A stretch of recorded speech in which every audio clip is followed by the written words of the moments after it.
Well, hello and good morning. Welcome to part 3 of our 3-part webinar series on energy data management. Over the course of this webinar series, we've introduced you to the Department of Energy's Energy Data Management Guide, a web-based resource that provides public sector organizations with a 7-step approach to establish a robust and sustainable energy data management program. The webinar has been organized in around the guide's 3 pillars. And part 3, today's webinar is focused on hardwiring energy data management into your organization. So we can go ahead and go to the next slide, which will be our title slide. Yep, so that's what we're focused on today, part 3. That's our final part in the series. And you can go to the next slide. My name is Adam Guzzo. I'll be your moderator today. I've been with the Department of Energy since 2010, advising state and local governments on strategies to maximize energy and cost savings through energy efficiency and renewable energy technology programs and policies. And then more specifically, I lead projects on energy data management and state and local energy planning, and was one of the primary authors of the Energy Data Management Guide. A little later in the webinar, I'll introduce you to our 2 other speakers from North Carolina's Department of Environmental Quality and the District of Columbia's Department of Energy and Environment. Next slide, please. So before we dive into the agenda for today's webinar, let me explain how we're going to be handling polling and Q&A. You should see a link now in the chat that'll take you to Slido. If you've joined us for a webinar or perhaps one of our Better Building Summits in the past, you'll be familiar with Slido, but it's an interactive platform where you can enter your questions and provide us with some feedback via polls. And we're going to do both of those things today during the webinar. So please go to slido.com. You can use your mobile device, or you can open a new window in your internet browser, and then you'll enter the hashtag code will be DOE. That's what you'll enter into the top, and that'll take you into the part where we're going to do the polls and questions for today's webinar. And then if you'd like to ask any of our panelists questions, we're going to do that through Slido. So submit those anytime, and then we'll return to those questions towards the end of the webinar. And then the last thing I'll mention is Slido has this really cool feature where you can actually upvote other people's questions, and those will move to the top. And so we'll generally look at the most popular questions. So if you see other questions from other attendees that you like, go and upvote those, and we'll try to address those first. Okay, what are we going to cover today? So let's go to the agenda on the next slide. I'll introduce you to the Energy Data Management Guide. I'll do a brief demo of its features and functionality. And then you'll hear from Reid Conway, who's going to share how North Carolina has worked to hardwire energy data management in North Carolina by establishing and optimizing its organizational structure to support data-driven energy management. Then you will hear from Andrew Held, who will talk about the strategies the District of Columbia employs to engage and communicate with key internal and external stakeholders to help establish and maintain buy-in for data-driven energy management in the district. And then finally, we'll take your questions and close with sharing some additional resources on the topic that you can check out later. All right, next slide. And this is actually going to take us into Slido. So we're going to start things off with a few polls so we can learn more about you and what you're hoping to get out of today's webinar. So hopefully, if you're in Slido at this point, you should see the option to select what sector best describes your organization. And I can see folks are already jumping in on that, so thanks. Looks like we've got a close neck and neck tie here with states and local governments. Got some school districts on the line as well. Great. Yeah, those are our target audiences for this guide. It's for public sector organizations from all 3 of those sectors. So glad we have folks from those 3. Give you another 5 or 10 seconds here to get comfortable with Slido. Make sure people have a chance to get logged in and let us know where you're from. All right, great. Lots of local governments. Let's go to the next poll. Now I want to ask you a bit about your role in your organization. Give us a sense of more specifically the kind of folks and responsibilities that you have and who we're talking to. So data analyst, energy engineer, energy manager, quite a few that identify as other, program manager. Great. Okay, so hopefully we have a number of folks on the line here that have some responsibility over energy using assets, managing those assets, managing energy on behalf of your organization. That's really the focus and topic of the guide and the direct audience that we're looking to speak to on today's webinar. So thanks for your feedback on that. Great, a good mix of folks. All right, let's move on to the next poll, and this will be a kind of a free write, free response. What are you hoping to learn from today's webinar? And as much as we can, we'll certainly try to tailor the topics that we address, and especially in the Q&A, to try to hit on some of these things. But we'd love to hear from folks on, what you're expecting to get out of this. Make sure those expectations line up. Perhaps some of the topics you may be interested in, we've covered in previous webinars in this series. So if you can share some of your insights, that would be great. And we should see those starting to pop up on the screen if folks have some things to share. How to maximize the use of microgrids to improve energy efficiency. Great question. Not sure that we'll get to the specifics of that today, but that's a great question. Yeah, I think we'll talk about what North Carolina and the District of Columbia do as far as their data management efforts. You'll certainly hear a lot of information about what we have collated in the guide as it relates to that. Yep. Great. Yeah, setting yourselves up for success. I think you'll hear proven practices from both Reid and Andrew. Hopefully you can employ some of those in your organization. Yeah, how do we encourage other employees and other departments to participate in sustainability efforts? Great question. We'll talk about that, especially as it relates to step 7 in the guide. So fantastic. Thanks for the feedback. Appreciate it. I think we'll cover at least most of what you've outlined here. All right, we can go back to the slides, and I'll introduce you to the Energy Data Management Guide. Thanks again for the input. So for those of you who joined us on previous webinars, you will have heard some of this, so apologize if that's repetitive. For those of you who are new, hopefully this will be a helpful information. So about a year ago, DOE released the Energy Data Management Guide. Again, it's a web-based how-to guide that provides public sector organizations with a 7-step approach for establishing an energy data management program. And as many of you know, because we've got a number of states, local governments, and school districts on the line, often, right, you're managing a large number of assets, you're large energy users, and so it's a significant part of your work. And so taking a data-driven approach to managing those assets can help your organization identify opportunities for energy and cost savings, make informed decisions about which facilities to prioritize for improvements, and certainly enhance control of your energy budgets. And the proven practices outlined in the Energy Data Management Guide, along with the case studies from other public sector organizations, resources and tools highlighted in each of these 7 steps, which you see on the right side of your screen here, are designed to help states, local governments, and school districts utilize utility and asset data to manage the buildings and facilities they own and operate more effectively. So hopefully that gets you excited. Again, you can see those 7 steps. The first 2 are focused on generating buy-in for the program by defining the value proposition for data-driven energy management, and then aligning that value proposition with your organization's goals. We covered that in the first part, webinar 1 in our series. So I encourage you to check that out. We heard from City of Boston and Portland Public Schools on that topic. Then last month in part 2 of our series, we focused on how to build a solid foundation for your energy data management program by walking through the 3 steps 3 through 5, listed there on the screen.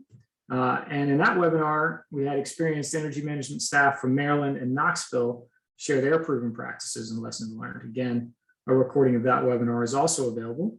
And then today, in our 3rd and final webinar in this series, we will examine steps 6 and 7 in the Energy Data Management Guide. I'll tell you a little bit about that on the next slide. So as we look at steps 6 and 7, they're again designed to help you effectively hardwire energy data management into your organization. As you can see on the slide, step 6 explains how to optimize your existing organizational structure for data-driven energy management. by ideally centralizing energy data management and bill payment, and then enacting policies and leveraging federal or other programs that can help institutionalize the energy data management program in your organization.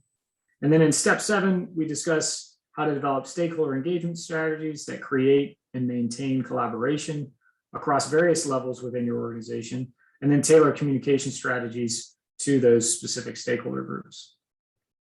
So that's just a quick overview of the 2 steps. I'm going to jump actually now into a live demonstration of the tool. So hang on one second as I switch over to that. Okay. So what you should be seeing now, hopefully on your screen, is, let's see if that's working. Marissa or Claire, can you just give me a indication that we're seeing the energy data management guide? Yep, it looks great, Adam. Thank you. Okay, the joys of these virtual presentations, right? I'm trying to figure out technology. All right, so just to give you guys a sense of kind of what you're going to experience when you land here, here's the homepage of the Energy Data Management Guide. As I mentioned, we covered the previous steps 1 through 5 in our parts 1 and 2, and we're going to focus on step 6 and 7, but I want to orient you a bit here to the website itself and to the content. So obviously here's the homepage. You can jump right in by hitting this Get Started button, or you can jump into any of the steps. They're all hyperlinked, or these kind of pillars, as we call them, to introduce you to the steps in that pillar, and I'll show you that in a minute. We also have an About page here, so you can find out more information about the purpose of the guide, its intended audience, and you can learn about the methodology that we used in developing it. So that's all outlined here. I'm not going to go through that in detail, but just to make you aware, as part of our research in developing this, we engaged 80 individuals representing 10 states, 25 local governments, and 5 school districts through interviews and other formal engagement. And you can see, I'll go back here, we actually have a list of all of those people and their organizations where they were at the time we engaged them, if you're interested to see kind of the full list of that. So if you want to find out more, there's information to do that. I'm going to take us now and over here to the glossary.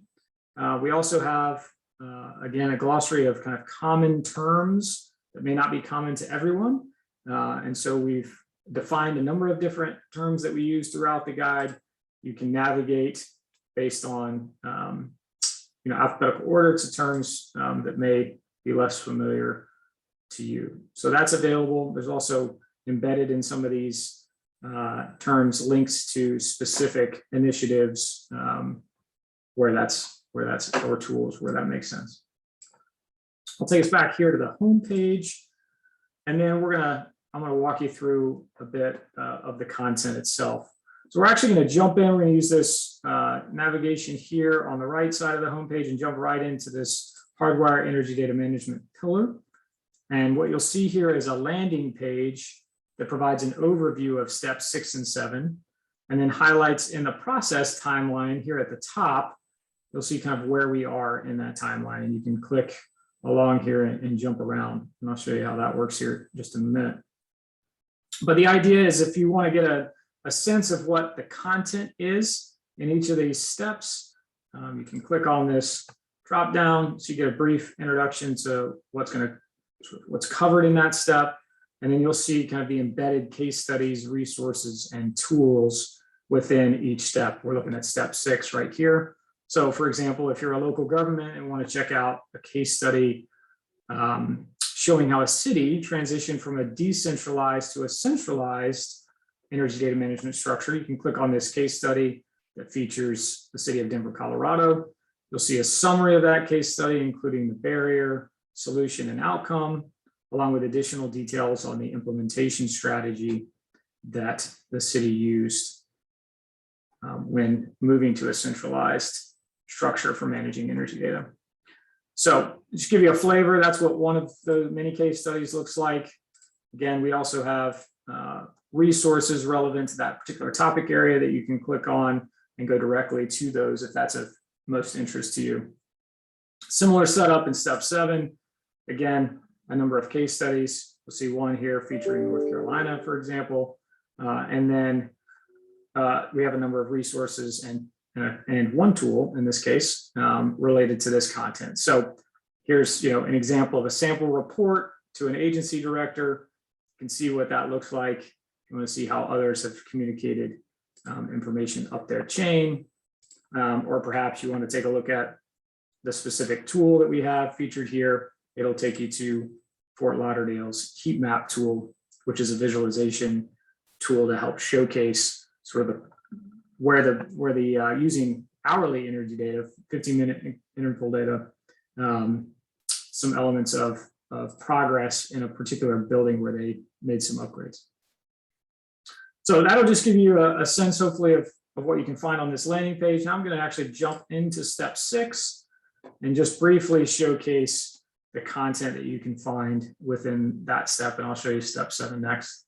So again, you can see process timeline. Here we are, step 6. Get a brief introduction to the content, including the 5 kind of recommendations to consider for optimizing your organizational structure. And then those are aligned with this left-hand navigation on the side. So let's say if you're particularly interested in our recommendation to consider centralizing your energy data management and bill payment, you can click on that item in the left-hand navigation. It'll take you directly to that section, and you can see kind of what you're presented with here is some information on the value proposition for a more centralized data management bill payment structure, some changes you may want to consider, and then key responsibilities of energy and account payable staff in a more centralized structure. And then if I continue scrolling down, just to give you a sense of the remaining content, you get examples on the kind of the value proposition benefits of centralized energy data management, some of the challenges associated with that. And then you'll see some, you'll see some examples, resources throughout that you can utilize, including some federal programs that support energy data management. So that's kind of how things are structured generally across the board. I'll jump up here to step 7, just go to the process timeline. Now we're into step 7, same idea, presented with an overview. And you'll see this step in particular is broken out into 2 major sections on engaging stakeholders and communicating progress and results. So once again, perhaps you're interested in communicating progress results, and you'll see we've presented you with strategies for communicating and displaying energy data, a bit of insight on what is benchmarking, the types of benchmarking if you're not familiar with that term, and then some examples of how cities have taken their energy data and communicated it, either using these kind of charts, perhaps using rankings in a table. It shows kind of highest or lowest energy performance to highest energy performance in this case from San Francisco. Ways to use charts and graphs, using trend lines and static information, and then kind of more interactive and visual methods of communicating data via maps and other kinds of dashboards. So you'll see an example here from District of Columbia, and particularly their energy benchmarking DC map, which is an interactive map. You can click into these dots and it'll give you more information on particular facilities, so on and so forth. So hopefully that gives you a good flavor of the kind of content available in the Energy Data Management Guide, in particular to these 2 steps. The other 5 steps are set up similarly. And so if you've got questions about that, happy to address those during the Q&A, enter those into Slido, and we'll try to get those answered if we can. But certainly hope you'll explore it and utilize it. I think it's got great content that hopefully can help you establish data-driven energy management in your organization. So let's go back to Slido now. We'll do one final poll before I introduce our other presenters for today. Thank you, Claire. And so you should see now a poll that's asking for some of your insights on what are the barriers to making operational improvements and communicating results in your organization. And these list of barriers are based on our intelligence gained from engaging a number of states, local governments, and school districts over the years. Some of the things that they've expressed are challenging for them. Love to hear from you on this webinar what some of those things are. You can pick more than one here. We know sometimes there's not just one barrier to these things. So limited capability to create compelling energy performance reports. We've certainly seen that quite a few times. There's now a number of tools that we offer and others offer to help with that. Lack of buy-in from key stakeholders to act on data. Yep, that's important. We cover that a lot in steps 1 and 2 of the guide, but also then taking data and communicating it effectively, which we cover in step 7. And Andrew's going to talk a bit about is another effective way to help generate or maintain that kind of buy-in. So thanks for the feedback here. Yeah, sharing data broadly across your organization. That's really important too. Who are those key stakeholders? What are the kind of information that they need in order to act and be incented to act and take energy saving actions? So it's an important one as well and can be a challenge. That's also reflected in step 7 of the guide. Great. Well, thank you guys for the feedback. Really appreciate that. We can go back to the slides now, and I'll introduce our first speaker today. So Reid Conway from North Carolina's Department of Environmental Quality, excuse me.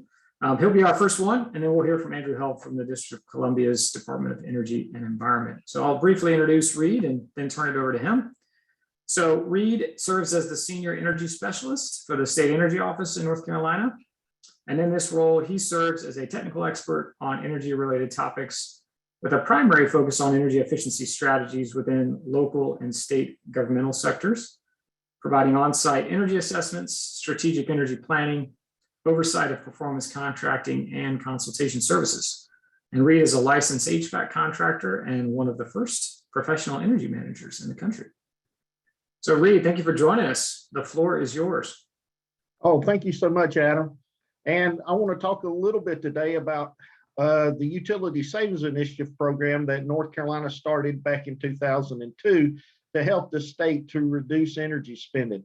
And oh, by the way, welcome to state government. I will be using an acronym for USI, the Utility Savings Initiative, as we move forward. So what exactly is USI? USI is a lead by example program designed to help manage utility consumption costs within the public sector. And when I say within the public sector, it starts with state-owned buildings, community colleges, county, cities, and most importantly, our K-12 schools here in North Carolina. So how does USI work to do this? Well, we try and be on site as much as possible, working in the field to educate and identify projects, providing technical assistance, and often we can help as many folks as we can. In a non-COVID environment, our team of 3 folks here within USI are doing roughly over 500 site visits a year across the state. And the Utility Savings Initiative also oversees performance contracting for all local and state governmental units. So I don't know about you, but for me, I have a hard time saving energy sitting behind a desk. And so I like to be out working with folks to try and identify what we can do. So USI is also the collector of annual consumption data for all state agencies, the UNC system, which is 17 universities and 4 affiliates, and all 58 community colleges. In the last year, these 3 groups reported consumption on over 171 million square feet in North Carolina. And I mean, that is all sorts of buildings across the state. And those 3 groups spent $343 million. So if we do a little quick math, these 3 reporting entities spend almost $1 million a day. So take a minute and let that sink in, $1 million a day. That's why I have a job. And so this data collection was helped along because of legislation. General statutes are what I like to call the got-tos. So in 2007, Senate Bill 668 required the reporting of annual consumption to USI on all these by these 3 groups. It established the 0203 baseline for the state-owned buildings and a 2007 and 8 baseline for the community colleges.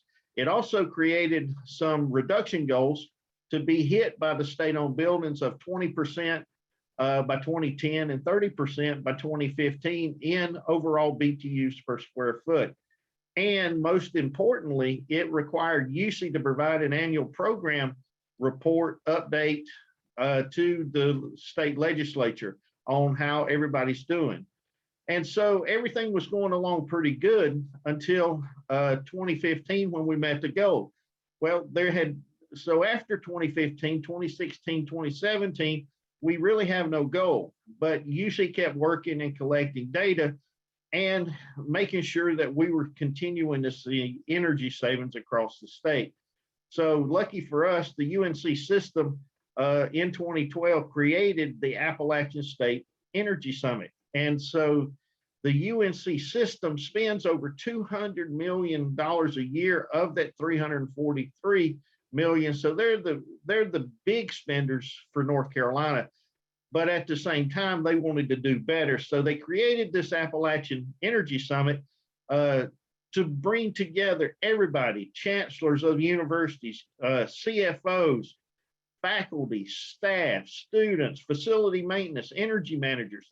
All of these folks get together in order to try and break down barriers and silos that exist on campus to focus on energy efficiency and to move energy efficiency forward within the UNC system. This Appalachian Energy Summit has been going on for 9 years now, and the event has grown quite a bit to include many of the private colleges and universities in North Carolina, as well as some from other states within the Southeast, as well as some of the North Carolina community colleges.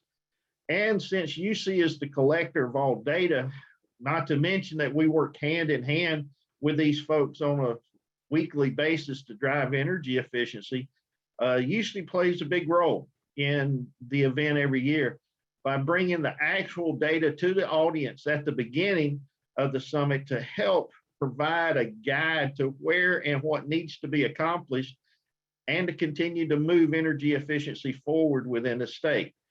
So I'd be remiss if I didn't mention another big action in North Carolina that happened recently. In 2018, Governor Cooper released Executive Order 80, which was a new goal for all state-owned buildings to hit a 40% reduction by 2025. It also required the cabinet agencies to appoint energy managers. And you might say to me right now, what's up with that? And you would be right. Our program has been going for almost 20 years, and just now the cabinet agencies are appointing energy managers. Yes, even the best programs need to be pushed in some areas at different times. The UNC system, however, has had energy managers for many years, and they've been leading the fight for energy efficiency in North Carolina because of it. While the agencies have been reporting, there's never been really true energy managers for any of the state agencies outside the Department of Public Safety. Public Safety is our #2 largest user in North Carolina, and they've had energy managers for a long time to manage that $50 million a year budget. But what bothers us is we had 5 other agencies that combined spend $50 million a year as well. So one agency with energy managers. So UC has been pushing the need for energy managers since the program started back in 2002. The value that a full-time energy manager brings to a program is undeniable. And to help with the education of these energy managers, since the executive order was put into place, UC has been doing monthly meetings to increase the knowledge of the energy managers and of energy efficiency. We use our technical staff internal, and we also use outside vendors to try and bring continual information to these folks to get them more well-rounded. But most importantly, we provide time every month to allow them to talk, to interact, to share ideas and exchange with each other information that they think they're working on between the different agencies. So I think that about wraps me up, Adam. And again, thanks for letting me talk about what North Carolina's doing. Thanks, Reid. Very insightful. As you can tell, North Carolina has been and continues to do a lot on this front. So we are excited that Reid was able to join us today and share some of his insights. And I appreciate the honesty about, things that have worked and challenges that you guys still face despite the long-term efforts in this area. So, a question to you, Reid, about that. You guys have been collecting data for almost 20 years now. What issues are you still observing? Noting that this is and sort of a never done process, right? You're always improving and identifying opportunities to streamline, right? Yeah, so the big thing, Adam, is the problem with collecting data for 20 years is people retire. People move on to other jobs, other things. And so it's a continual process for us when we collect utility data for over 100 different locations to continue to work with the new folks that are coming in who have to report data. So trying to figure out who that is, what their role is, what knowledge do they have, how do we work with them? It continues to be a new relationship building opportunity to manage energy efficiency within those sites as we move forward. The other issue is, like anybody else, utility suppliers, as far as electricity and natural gas, don't change too much. There's a finite group of those.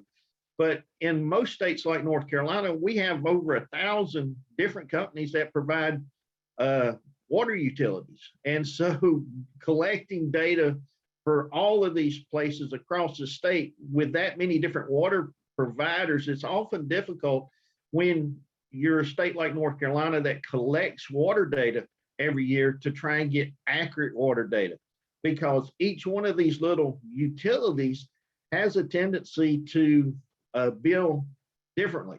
With electricity, everybody's billing in kW and kilowatts.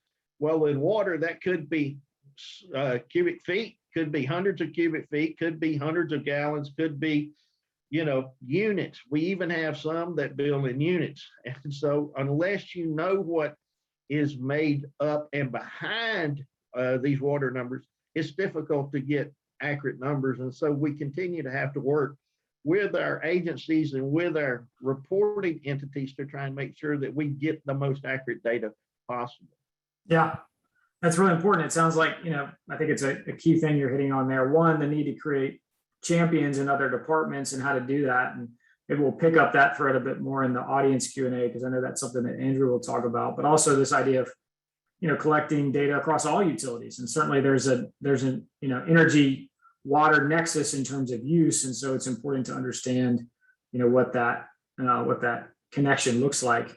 Last question before we shift over to Andrew. This is probably not an easy one because there's a lot, but maybe if you could say, what do you think has been maybe the most impactful action that has helped institutionalize energy data management in North Carolina? The big thing is having the legislation and the goals that folks have to go and meet. And, I can't not mention the work that we do on site with these folks to keep energy management on the front burner, so to speak, to go out and walk facilities and to continue to be on campus to educate and speak and do all of the other little outreach that needs to be done to keep energy management at the front burner. I think is huge, Adam, with what makes our program in North Carolina unique. Yeah, I love that about what you guys do, and it's one of the reasons why it's featured on our Better Building Solutions Center, because, like you said, a lot of these people that are in these roles, maybe less so now with this kind of creation of formal energy managers across these departments, but in the past, right, these people had other responsibilities. Maybe energy management wasn't top of mind, but the numbers are pretty compelling. You mentioned them, $340+ million a year is a reason why it makes sense to manage this and try to figure out ways to reduce in order to save taxpayer dollars. So thanks for your time, Reid. We'll bring you back for the audience Q&A here shortly, but I'm going to turn it over Andrew Held from the District Department of Energy and Environment. I'm going to briefly introduce him. So thanks, Andrew, for joining us on screen. Andrew is an energy program specialist for the District Department of Energy and Environment. As I mentioned, he works on development and implementation of the nation's first Building Energy Performance Standard program, which they call BEPS in the district. And additionally, Andrew manages the district's BEAM database, which he can tell you what that stands for, but it's powered by DOE's SEED platform, the Standard Energy Efficiency Data Platform. I think I got that right, which serves as the primary repository. This is the BEAM database for building energy benchmarking and performance data in the district. So, Andrew, with that, the floor is yours. Thanks for joining us. Awesome. Thank you, Adam. Yeah, apologies to everyone. As other local governments, I'm going to use a lot of acronyms during this. I'll try to spell them out the first time, and if there's any questions, I'm happy to clarify later.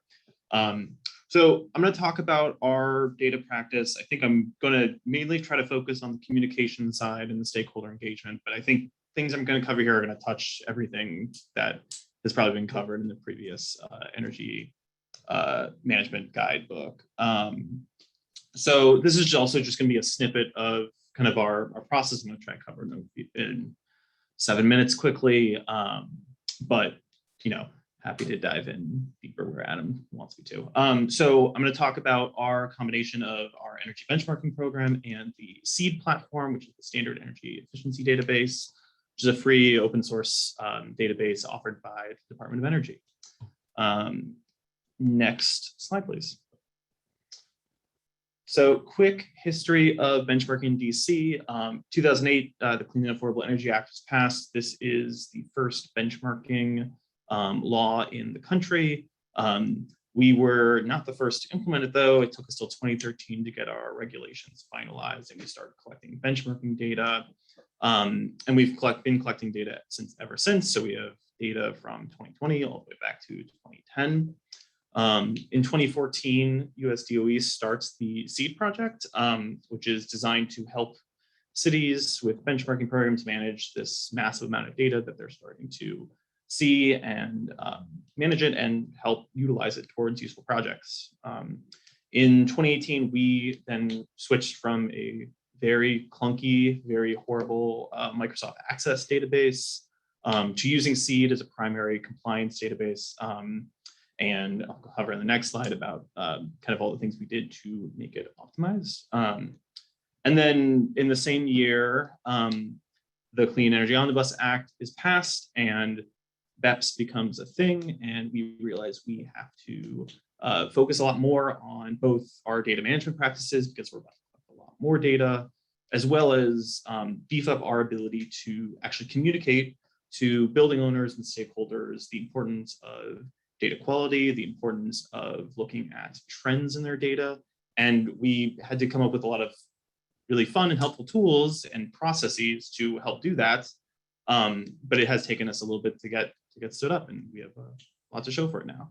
And the last thing on here is just in 2021, we actually established the standards. Our regulations were actually just finalized. So we have a fully implementable program, and BEPS is a thing in DC. Okay, next slide. To really, again, just cover benchmarking, I'm sure everyone on this call has some familiarity with this, but our benchmarking program applies to all private buildings 50,000 square feet and above, as well as public buildings 10,000 square feet and above. Actually, all of this is going to tend to 10,000 square feet in the next couple of years, but for now, we're still just 50,000 plus. It's a requirement to report their energy and water utility data annually to the district through Portfolio Manager. And then we pull in this data to our system, perform data quality checks, send compliance notices, and disclose this data to the public. Next slide, please. So this is an outline of our process. I'm going to try to cover all this, but I'm going to try to focus mainly on the important endpoints that have to deal with communication, because I think they're what really helps make our program successful. So Portfolio Manager to SEED is a pretty straightforward process. Building owners report to us annually. We've set up automatic reporting so that building owners no longer have to worry about pressing a button every year to actually submit their data. You'd be surprised how often building owners just forget to report. So now that's all automatic. And then we're always providing feedback to building owners on data quality. So we're automatically sending emails every time we receive a new report that check basically whether the EUI is too high, whether they're missing data. And we always keep the building owners in the loop and ask them to correct any data quality issues so that both the data on their end and the data on our end are aligned and are accurate and are useful to both of us. Then I'm going to skip the top one. I'm going to just kind of go counterclockwise. We are actively disclosing this data weekly based on what we have. So we're pulling data daily and disclosing it weekly based on what is actually compliant and checked. And we're doing this two ways. There's a bulk spreadsheet for those data geeks out there that want to mess around with, all 18,000 records. And then we also have an interactive map, which Adam alluded to earlier, which is a lot more user-friendly. It's now has a high-level dashboard on it to help communicate energy trends over time, as well as our compliance stats. And it also lets building owners go in, look up their property, look at an actual stylized scorecard for it, and help them understand their building's performance in a given year and also their performance over time, and understand how they're trending in terms of other district requirements like BEPS. And the other big thing we've been doing is we're actively sharing our data with our district partners. So we in the district run our utility incentive programs in-house through an entity called the DC Sustainable Energy Utility. We also have a green bank as well as a building innovation hub, and we're pushing our data out actively to all of them so that when they go out and run their programs, so say the SEU is going out and talking to building owners about doing lighting retrofits or boiler replacements, they know offhand which buildings are performing well based on the latest benchmarking report, which ones have been trending down, which ones have been trending up, what their actual monthly data is. So it's helping our our partners have a foot up when we're going out into these communities and engaging with the stakeholder community.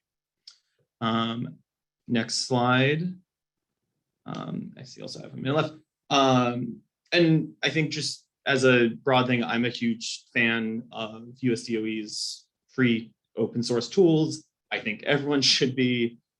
These are great if you're sitting on a budget and don't have a lot of staff capacity. They're all free, they're all open source, they're all pretty easy to read if you have a good IT department. We also push out any of our code that we use to automate our processes. So we highly encourage other cities to go in, take what we've learned. Hopefully it gets you a step up. Look at what we've done with our data. Look at how we've communicated it. We don't think we're the best, but we think we're a pretty good example to get people started. That's it. Thanks, Andrew. I appreciate the endorsement of some of our tools and resources. That was not planned that way, audience, but we appreciate that and glad they've been helpful. Obviously, that's the purpose of them, right? Is to help our key stakeholders who are trying to manage their pretty significant number of assets and data coming in and make that as easy as possible where we can for as many people as we can. So Andrew mentioned Seed a couple of times. Just for awareness, there's a link on a slide later in the webinar where you can get to a number of our tools, including Seed. But although it was primarily designed to support benchmarking and building performance data, it also can be used to support internal data management of assets. So it can sort of serve as your central energy database if you don't have one. And I would strongly encourage those who don't to look at Seed as a first starting point for that. It's easy to use and much more efficient than a spreadsheet, for example. And not to mention it can communicate with other important tools like Portfolio Manager. So Andrew, just a couple of questions and then we'll get into the audience Q&A. So if you haven't yet gone into Slido, if you've got questions, encourage you to do that now. We'll turn to those in about 5 minutes here. Just quickly, Andrew, you talked a bit about engaging external stakeholders using that data. I know you have a partner agency at DGS, the Department of General Services, but how do you guys use the data that you're collecting to engage key internal stakeholders? So people in executive leadership, facility managers, folks who operate the buildings on the behalf of the district, so they see the value of data-driven energy management. Yeah, totally. So we're regularly coordinating with our internal stakeholders to increase access to data, communicating trends we're seeing. So DGS obviously manages all the district facilities and submits all the benchmarking data, but we're working hand in hand with them to help identify data quality issues and help them do any planning that they're required to or want to do, and help that align with long-term district goals. So, for example, the Department of General Services has a requirement to create a strategic energy management plan. And we've been working with them using the benchmarking data really as the footing to talk about how they can use SEMP to comply with their requirements under the Building Energy Performance Standards. So the idea of us having matching data sets that are both accurate, that we communicate about regularly, and both we are pushing information out to them and they are pushing information out to us, helps us be on the same page with them. And helps us basically move the entire district towards meeting our long-term sustainability goals. That's fantastic. And just to pull the string on that a little bit more, one of the barriers that we saw earlier from the audience is just, sharing data and making it accessible to the stakeholders that need it. Can you maybe talk a little bit more about, practically how you guys do that internally? You talked a little bit about how to do that externally, but maybe expand upon that a little bit more in terms of, the value of that benchmarking DC map, some of the other tools that you guys use to communicate with building owners outside of, the district government. Yeah, so I think we feel like we spend a lot of effort making our external processes for communicating data so strong.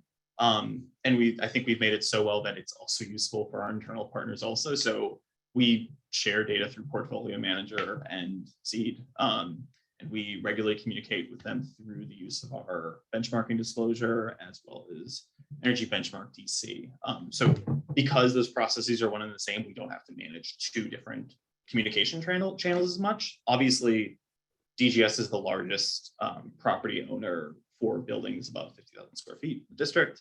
They own most buildings, like 300 or something. So they have a lot more buildings we need to communicate about, but because we can kind of treat them in the same processes as we would the private building owners, it makes it a lot easier to dedicate more resources to helping them talk through their problems that might not necessarily be data concerns. They might be more policy concerns, but because we have freed up the time and consolidated our channels, it's a lot more easy. That's great. All right, well, let's turn to the audience Q&A now and see what's coming in. And I'll ask Reid to join us back on screen, and Andrew, you as well. We'll do this all together.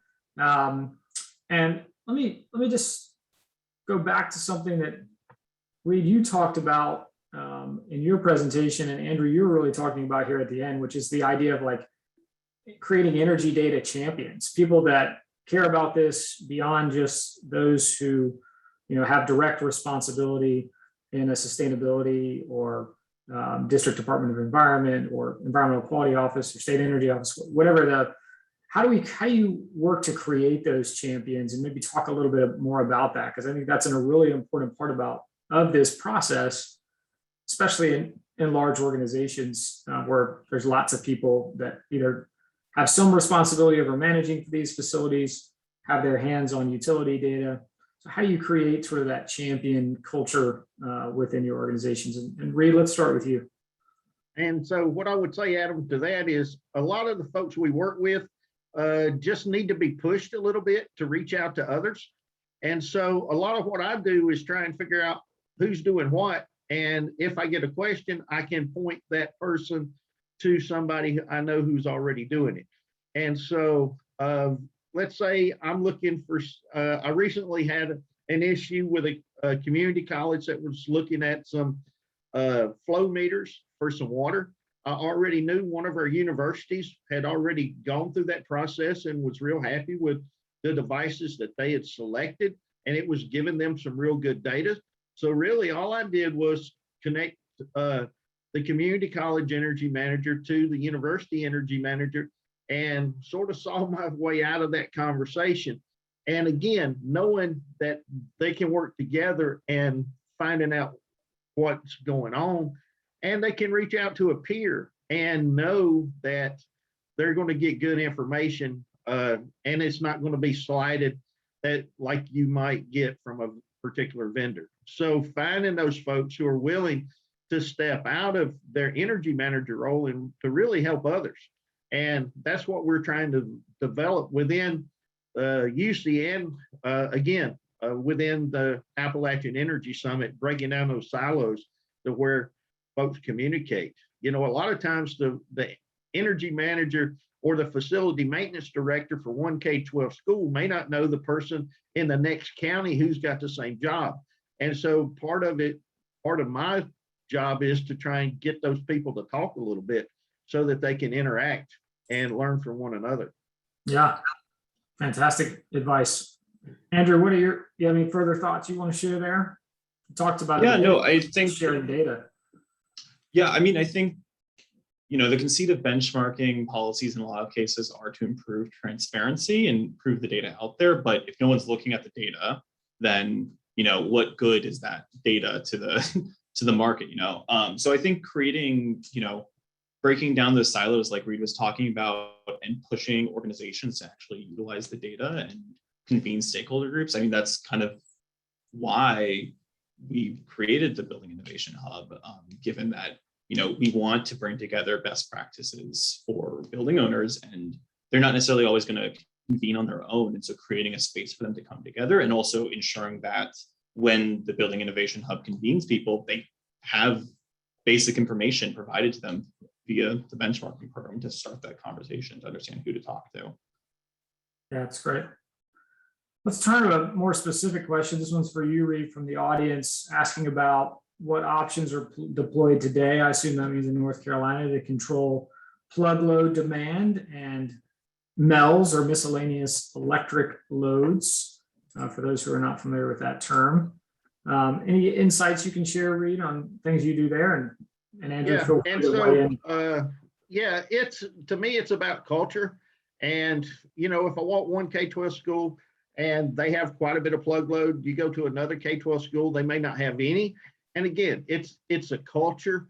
The biggest thing is how do we drive that culture out? And so one of the things that we try and do is have an energy policy on what you can and can't have in a building. It's one of our standard responses to try and help folks as they set up a program. It's, you know, for us, it's a no cost program to set up an energy policy, but it's not paying free. And so the enforcement is always the key to that.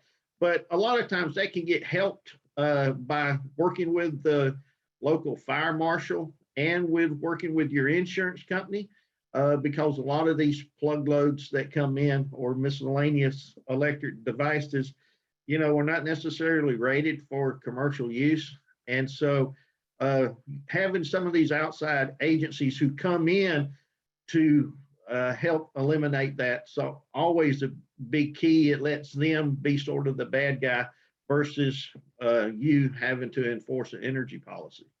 Yeah. Andrew, any further thoughts on that?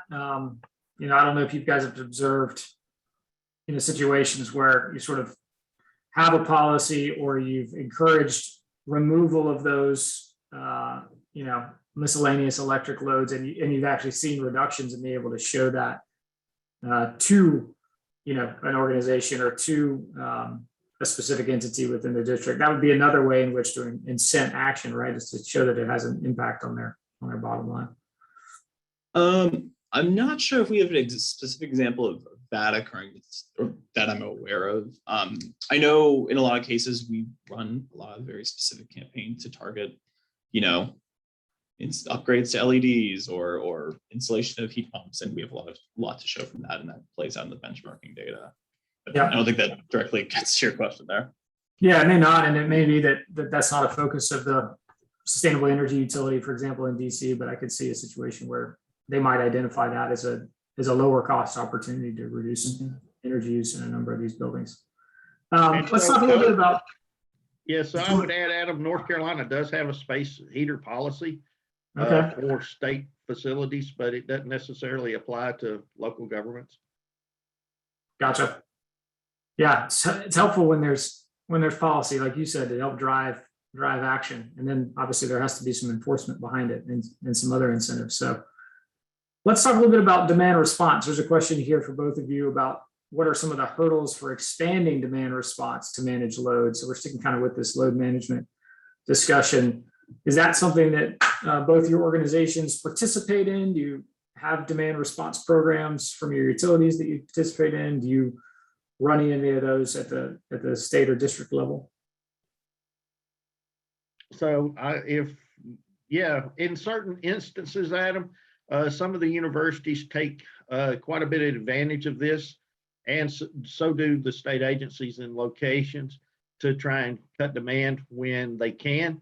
The biggest places are where the building automation system has a way to know when that meter is going to get read and to be able to shed load across campus. And that's usually the way we see it done most often, is they're tied together to where they know what the demand's going to read, and they've set a threshold of what the KW, how much demand they don't want to go beyond.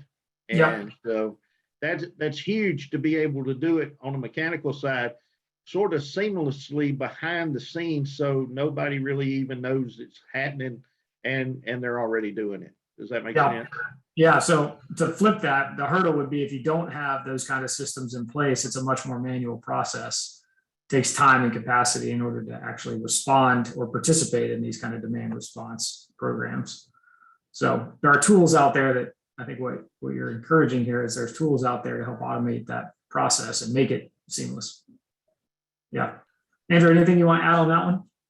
So, I mean, admittedly, not a full expert in terms of what our utilities are currently offering. I know there's pay for performance programs run by the SCU, and there's, for years, our actual utilities were barred from running incentive programs in the district, and that has recently changed, and I'm not totally up to date on the landscape, so I'm not. No problem. Well, I tell you what, I think we'll leave it there as far as questions. I'm going to close this out with a few additional slides. Thank the audience for your questions. Reid and Andrew, thanks for answering those. Stick with us here for the last few slides, folks, and we'll walk you through some additional resources that I think will be of interest to you. So as I mentioned before, there's a recording of all the webinars in this series. The first two parts, 1 and 2, are already up on the Better Building Solutions Center. You can find those at the link at the bottom of this slide. The third, today's webinar, will be up shortly. So I encourage you to take a look at those if you missed some in our series, or encourage colleagues that you're trying to create champions in your organization about the value of data-driven energy management. Hopefully these webinars can be a resource for you for that purpose as well. And then on the next slide, as I mentioned, are some additional tools and resources. It's a lot on here. You'll get these slides. You'll be able to click on these links. The first two are the things that we talked about today. We've got a short fact sheet on the Energy Data Management Guide in addition to the actual web-based tool. We also have a number of resources on our State and Local Solutions Center here at DOE focused on implementing data management. So I encourage you to check out that part of our website. Andrew mentioned that we have a number of tools available from DOE that are free that can help you manage, analyze, and share your building energy data. Those can be found at a new website we just launched called Building Performance Tools. SEED is one of those tools we talked about today that's featured on that website. Number of other resources here, and I'm not going to go through all of these, but again, I would encourage you, depending on where your interest lies and what your needs are, there's probably a tool or a resource out there to address that topic. So check out some of those, and a number of these resources on this slide and others are featured in the Energy Data Management Guide. That's one of the things we try to do, is bring those together into one place to make it easy for you. On the next slide, I will encourage you to check out our past and upcoming webinars in the 2021-2022 Better Buildings webinar series. We got a great lineup of presentations all the way through April. We're going to cover topics such as assessing and reducing embodied carbon, to job training and career awareness strategies for workers in the built environment. So lots of other topics, I imagine, of interest to many of you. So check those out.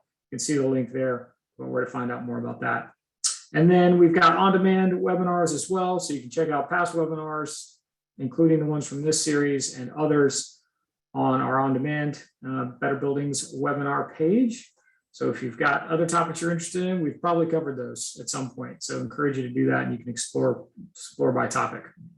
So I'll just close this out. It's noon Eastern time by saying thank you again to our panelists. Appreciate your time, appreciate your willingness to share your insights and your expertise. If you've got additional questions for them or for me, there's our contact information. Feel free to reach out. I also encourage you to follow the Better Buildings Initiative on LinkedIn and Twitter. That'll get you the latest news. And you can see how to do that there on the left-hand side of that slide. So you'll get an email notice when today's recording, slides, and transcript are available on the Better Buildings Solutions Center. And with that, I'll say thank you. Thank you, everyone. Have a great Thursday and a great rest of your week. Take care.